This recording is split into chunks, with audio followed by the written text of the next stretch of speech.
Rich protein ಇರುವಂಥ ಹೆಸರುಬೇಳೆ ಪರೋಟನ ಯಾವ ರೀತಿ ಮಾಡೋದು ಅಂತ ಹೇಳ್ಬಿಟ್ಟು ಈ ವಿಧಾನದಲ್ಲಿ ನೋಡ್ಕೊಳ್ಳಿ.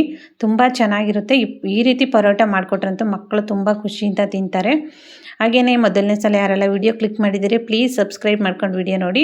ವಿಡಿಯೋ ಇಷ್ಟ ಆಯಿತು ಅಂತಂದರೆ ಒಂದು ಲೈಕ್ ಕೊಡಿ. ಒಂದು ಅರ್ಧ ಬಟ್ಲಷ್ಟು ಹೆಸರುಬೇಳೆ ತಗೊಂಡಿದ್ದೀನಿ.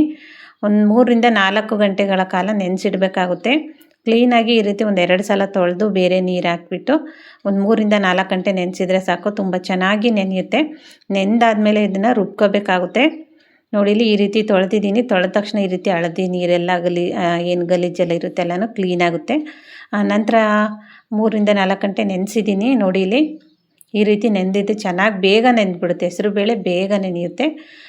ನೆಂದಾದಮೇಲೆ ಈ ರೀತಿ ರುಬ್ಬಬೇಕಾಗುತ್ತೆ. ನುಣ್ಣಗೆ ನಾವು ಉದ್ದಿನಬೇಳೆ ಎಲ್ಲ ರುಬ್ತೀವಲ್ಲ ಈ ಇಡ್ಲಿಗೆ ದೋಸೆಗೆಲ್ಲ ಆ ಥರ ನುಣ್ಣಗೆ ರುಬ್ಕೋಬೇಕಾಗುತ್ತೆ.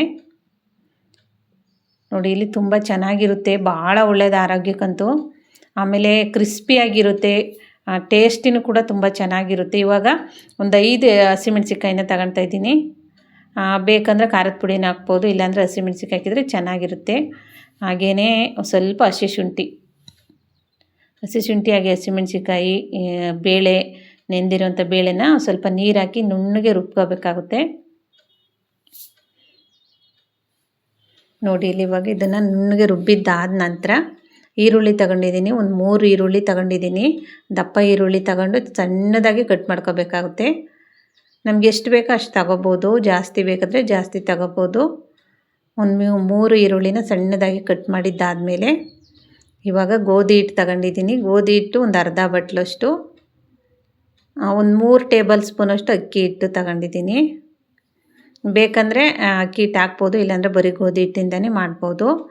ನಾನು ಸ್ವಲ್ಪ ಅಕ್ಕಿ ಹಿಟ್ಟನ್ನು ಸಹ ಹಾಕಿದ್ದೀನಿ. ನಂತರ ನಾವಿಲ್ಲಿ ಸ್ವಲ್ಪ ಈಗ ನುಣ್ಣಗೆ ರುಬ್ಕೊಂಡು ಇಟ್ಕೊಂಡಿದ್ವಲ್ಲ ಆ ಒಂದು ಬೇಳೆ ರುಬ್ಬಿರೋವಂಥ ಹಿಟ್ಟನ್ನು ಹಾಕ್ತಾಯಿದ್ದೀನಿ. ನೀರೇನು ಹಾಕೋದು ಬೇಕಾಗಲ್ಲ, ಬರೀ ಇದೇ ಸಾಕು. ರುಬ್ಬಿರೋ ಅಂಥದ್ದು ಅದರಲ್ಲೇ ಗಟ್ಟಿಯಾಗಿ ನಾದ್ಕೊಂಬಿಡ್ಬೋದು. ರುಬ್ಬೇಕಾದ್ರೆ ಸ್ವಲ್ಪ ನೀರು ಹಾಕಿ ರುಬ್ಬಬೇಕಾಗುತ್ತೆ. ಜಾಸ್ತಿ ನೀರು ಹಾಕಿ ರುಬ್ಬಿದ್ರೆ ಜಾಸ್ತಿ ಆಗಿಬಿಡುತ್ತೆ, ಚೆನ್ನಾಗಿರಲ್ಲ. ನಮ್ಗೆ ಎಷ್ಟು ಬೇಕೋ ಅಷ್ಟೇ ಮಾಡ್ಕೋಬೇಕಾಗುತ್ತೆ. ಸ್ವಲ್ಪ ಗರಂ ಮಸಾಲ ಹಾಕ್ತಾಯಿದ್ದೀನಿ, ಟೇಸ್ಟ್ ಚೆನ್ನಾಗಿರುತ್ತೆ ಅಂತ ಹೇಳಿ. ಹಾಗೆಯೇ ಸ್ವಲ್ಪ ಚಾಟ್ ಮಸಾಲ ಇದ್ದರೆ ಹಾಕ್ಬೋದು, ಇಲ್ಲ ಇಲ್ಲ. ಹಾಗೆಯೇ ಸ್ವಲ್ಪ ಅರಿಶಿನ ಪುಡಿ ಹಾಕೋದ್ರಿಂದ ಕಲರ್ ಚೆನ್ನಾಗಿ ಕಾಣಿಸುತ್ತೆ. ಹಾಗೆಯೇ ಆರೋಗ್ಯಕ್ಕೂ ಒಳ್ಳೆಯದು ಅಂತ ಹೇಳಿ. ಆಮೇಲೆ ಸಣ್ಣದಾಗಿ ಕಟ್ ಮಾಡ್ಕೊಂಡಿರೋವಂಥ ಈರುಳ್ಳಿ, ಇಲ್ಲ ಕೋಸಂಬರಿಗೆಲ್ಲ ಉದ್ದುದ್ದ ಕಟ್ ಮಾಡ್ತೀವಲ್ಲ ಬಜ್ಜಿಗೆ, ಆ ಥರನೂ ಕಟ್ ಮಾಡ್ಬೋದು. ನಾನಿಲ್ಲಿ ಸಣ್ಣದಾಗಿ ಕಟ್ ಮಾಡ್ಕೊಂಡಿದ್ದೀನಿ. ನಂತರ ರುಚಿಗೆ ಎಷ್ಟು ಬೇಕೋ ಅಷ್ಟು ಉಪ್ಪು ಹಾಕ್ತಾಯಿದ್ದೀನಿ. ಬೇಕಂದರೆ ಟೊಮೊಟೊ, ಕ್ಯಾರೆಟು ಎಲ್ಲನೂ ಹಾಕ್ಕೋಬೋದು. ನಾನಿಲ್ಲಿ ಯಾವುದೂ ಹಾಕ್ತಾಯಿಲ್ಲ. ನಾನು ಸ್ವಲ್ಪ ಸಿಂಪಲ್ಲಾಗಿ ಟೇಸ್ಟಿಯಾಗಿರೋ ಥರ ಪರೋಟ ಮಾಡ್ತಾಯಿದ್ದೀನಿ. ತುಂಬ ಚೆನ್ನಾಗಿರುತ್ತೆ. ಹಾಗೆಯೇ ಆರೋಗ್ಯಕ್ಕಂತೂ ಭಾಳ ಒಳ್ಳೆಯದು. ಇನ್ನೇನು ಹೆಸರುಬೇಳೆ ಅಂದರೆ ಆರೋಗ್ಯಕ್ಕೆ ಭಾಳ ಒಳ್ಳೆಯದು. ನೀವು ಗೋಧಿ ಹಿಟ್ಟು ಸಹ ಹಾಕ್ತೀವಲ್ಲ, ಹಂಗಾಗಿ ಚೆನ್ನಾಗಿರುತ್ತೆ. ಅದನ್ನು ಒಂದು 10 ನಿಮಿಷ ನೆನೆಸಿಡ್ಬೋದು ಚೆನ್ನಾಗಿ ನಾದಿದ್ದಾದಮೇಲೆ.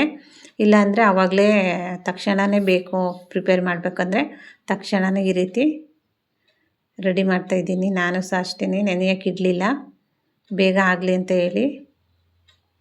ಸಾಯಂಕಾಲ ಮಕ್ಕಳಿಗೆ ಸ್ನ್ಯಾಕ್ಸಿಗಂತೂ ಚೆನ್ನಾಗಿರುತ್ತೆ. ಸ್ಕೂಲಿಂದ ಬಂದ ತಕ್ಷಣ ಏನಾದರೂ ತಿನ್ನೋಕ್ಕೆ ಇಷ್ಟಪಡ್ತಾರೆ. ಈ ಥರ ಏನಾದರೂ ಮಾಡಿಕೊಟ್ರೆ ಇನ್ನೂ ಖುಷಿ ಪಡ್ತಾರೆ. ನೋಡಿ ಇಲ್ಲಿ ನಮಗೆ ಎಷ್ಟು ಬೇಕು ಅಷ್ಟು ದೊಡ್ಡಕ್ಕೆ ಈ ರೀತಿ ಎಣ್ಣೆ ಸ್ವಲ್ಪ ಹಚ್ಬಿಟ್ಟು ಈ ರೀತಿ ಎಣ್ಣೆ ತಗೋಬೇಕಷ್ಟೇ, ಹಿಟ್ಟು ಹಾಕಬಾರ್ದು. ಹಿಟ್ಟು ಹಾಕಿದರೆ ಅದೊಂಥರ ಚೆನ್ನಾಗಿರಲ್ಲ. ಸ್ವಲ್ಪ ಎಣ್ಣೆ ಹಾಕಿ ಕ್ಲೀನಾಗಿ ಈ ರೀತಿ ಒಸ್ಕೋಬೇಕಾಗುತ್ತೆ. ನಿಮ್ಗೆ ಎಷ್ಟು ದೊಡ್ಡಕ್ಕೆ ಬೇಕು ಅಷ್ಟು ದೊಡ್ಡಕ್ಕೆ ಈ ರೀತಿ ರೆಡಿ ಮಾಡ್ಕೋಬೇಕು. ಭಾಳ ಈಸಿ. ಎಣ್ಣೆ ಹಾಕಿರ್ತೀವ, ಹಾಗೆ ಲಟ್ಟಣಿಗೆಗೂ ಎಣ್ಣೆ ಹಚ್ಕೊಳ್ತೀವ, ಹಂಗಾಗಿ ಏನೂ ಹಿಡಿಯಲ್ಲ ಇದೇನು. ಎಷ್ಟು ದೊಡ್ಡಕ್ಕೆ ಬೇಕು ಅಷ್ಟು ದೊಡ್ಡಕ್ಕೆ ಮಾಡ್ಕೋಬೋದು. ಮಕ್ಕಳಿಗಾಗಿರೋದ್ರಿಂದ ಸ್ವಲ್ಪ ಸಿಂಪಲ್ಲಾಗಿ ಚಿಕ್ಕದಾಗಿಯೇ. ಆ ಮಕ್ಕಳಿಗೂ ಸ್ವಲ್ಪ ಚಿಕ್ಕದಾಗಿ ಕಂಡ್ರೇ ಖುಷಿ ಪಡ್ತಾರೆ. ನಾವು ದೊಡ್ಡಕ್ಕೆ ರೊಟ್ಟಿ ಚಪಾತಿ ಥರ ಮಾಡಿದರೆ ಅಷ್ಟೊಂದು ಇಷ್ಟಪಡಲ್ಲ ಅಂಥೇಳಿ ಚಿಕ್ಕದಾಗಿ ಈ ರೀತಿ ರೆಡಿ ಮಾಡ್ತಾಯಿದ್ದೀನಿ. ಬೇಗ ಅಂದರೆ ಬೇಗ ಆಗುತ್ತೆ. ತುಂಬ ಚೆನ್ನಾಗಿ ಟೇಸ್ಟಿಯಾಗಿ ಇರುವಂಥ ಹೆಸರುಬೇಳೆ ಪರೋಟ ರೆಡಿ ಆಗ್ತಾಯಿದೆ. ಹೆಸರು ಕಾಳಿದ್ರೆ ಹೆಸರು ಕಾಳನ್ನೂ ಹಾಕ್ಬೋದು. ಹೆಸರು ಬೇಳೆನೂ ಹಾಕ್ಬೋದು. ಎರಡು ಸೈಡು ಚೆನ್ನಾಗಿ ಬೇಯಿಸ್ಕೋಬೇಕು ಅಷ್ಟೇ. ಈ ಚಪಾತಿ ಎಲ್ಲ ಯಾವ ರೀತಿ ಬೇಯಿಸ್ತೀವಿ ಅದೇ ಥರನೇ, ಸ್ವಲ್ಪ ಲೇಟ್ ಆಗುತ್ತೆ ಅಷ್ಟೇ. ಸ್ವಲ್ಪ ಎಣ್ಣೆ ಅಥವಾ ತುಪ್ಪ ಹಾಕಿ ಎರಡು ಸೈಡು ಚೆನ್ನಾಗಿ ಬೇಯಿಸಿದರೆ ರುಚಿಯಾದಂತಹ ಪರೋಟ ಎಷ್ಟು ಚೆನ್ನಾಗಿ ಕಾಣಿಸ್ತೈತೆ. ಆ ಸ್ಮೆಲ್ಲಂತೂ ಎಷ್ಟು ಚೆನ್ನಾಗಿ ಬರ್ತೈತೆ ಅಂದರೆ ಘಮ ಘಮ ಅಂತ ಫುಲ್ಲು ಸ್ಮೆಲ್ಲಂತೂ ಸಖತ್ತಾಗೈತೆ. ಎರಡು ಸೈಡು ಚೆನ್ನಾಗಿ ಬೇಯಿಸ್ಬೇಕು.